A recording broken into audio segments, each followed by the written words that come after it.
Welcome to Virtue and Integrity, selections from the Apology of Socrates by Plato, Vegetarian, Part 1 of 2, on Words of Wisdom.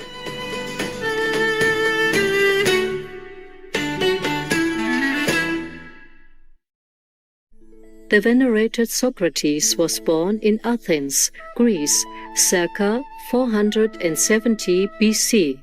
Many people consider him to be the father of Western philosophy.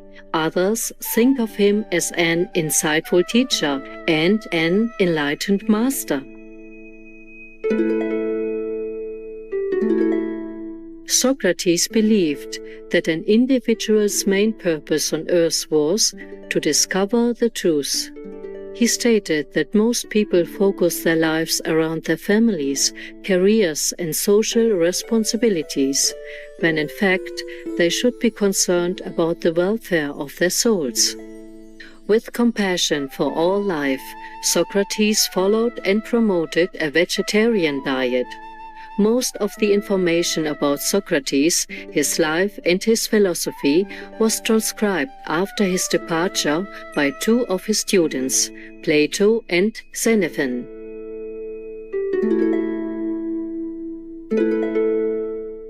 These disciples wrote about their master in several books, in which Socrates is depicted as the main character. One of Plato's most famous and influential works is The Apology of Socrates.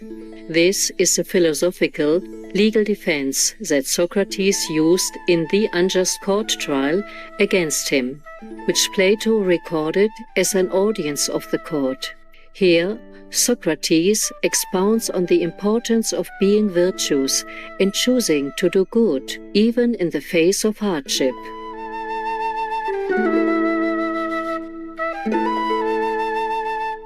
During a lecture in Costa Rica in 1989, Supreme Master Ching Hai spoke of the sacrifices that the saints, including Socrates, made to enlighten people and why they are the greatest peacemakers.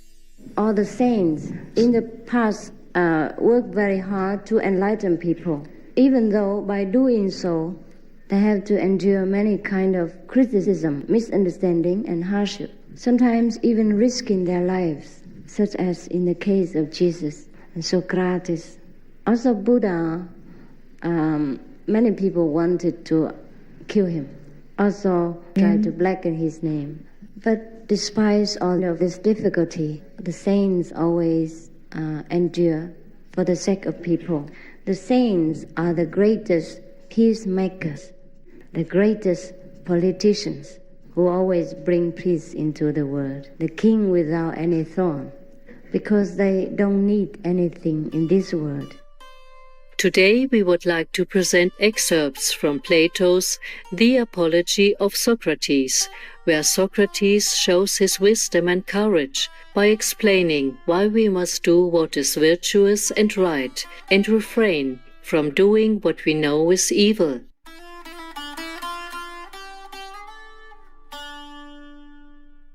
Perhaps, however, someone may say, "Are you not ashamed, Socrates, to have pursued a study from which you are now in danger of dying?"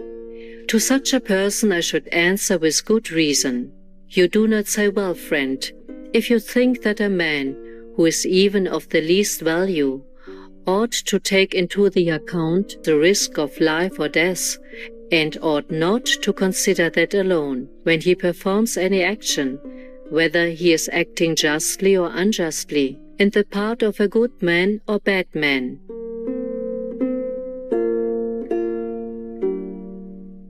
For thus it is, O Athenians, in truth, wherever anyone has posted himself, either thinking it to be better or has been posted by his chief, there, as it appears to me, he ought to remain and meet danger, taking no account either of death or anything else in comparison with disgrace.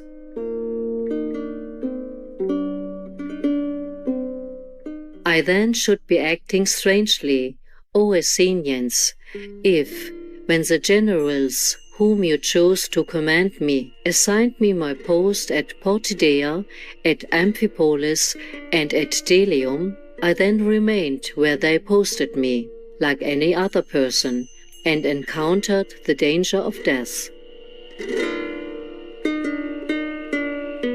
But when the deity, as I thought and believed, assigned it as my duty to pass my life in the study of philosophy and examining myself and others, I should on that occasion, through fear of death or anything else whatsoever, desert my post.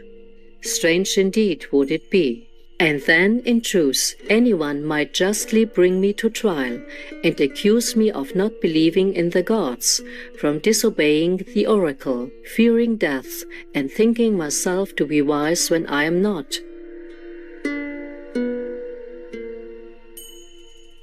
For to fear death, O Athenians, is nothing else than to appear to be wise without being so, for it is to appear to know what one does not know. For no one knows but that death is the greatest of all good to men, but men fear it as if they well knew that it is the greatest of evils. And how is not this the most reprehensible ignorance, to think that one knows what one does not know? But I, O Athenians, in this perhaps differ from most men, and if I should say that I am in anything wiser than another, it would be in this, that not having a competent knowledge of the things in Hades, I also think that I have not such knowledge. But to act unjustly and to disobey God, I know is evil and base. I shall never, therefore, fear or shun things which, for aught I know, may be good, before evils, which I know to be evils, O Athenians. I honor and love you, but I shall obey God rather than you, and so long as I breathe and am able, I shall not cease studying philosophy, and exhorting you and warning any one of you I may happen to meet, saying, as I have been accustomed to do, O best of men, seeing you are an Athenian, of a city the most powerful and most renowned for wisdom and strength, are you not ashamed of being careful for riches, how you may acquire them in greatest abundance, and for glory and honor, but care not nor take any thought for wisdom and truth, and for your soul, how it may be made most perfect?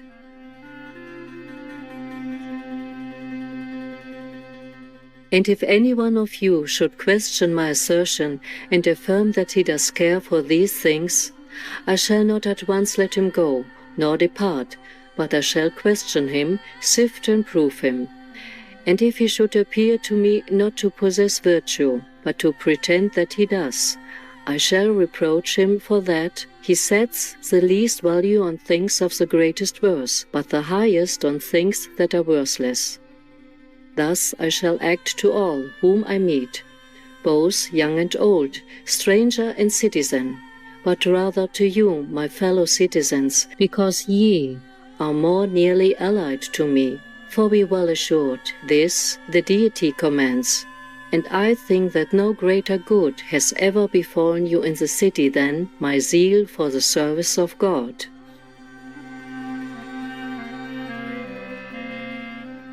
For I go about doing nothing else than persuading you, both young and old, to take no care either for the body or for riches, prior to or so much as for the soul, how it may be made most perfect, telling you that virtue does not spring from riches, but riches and all other human blessings, both private and public, from virtue.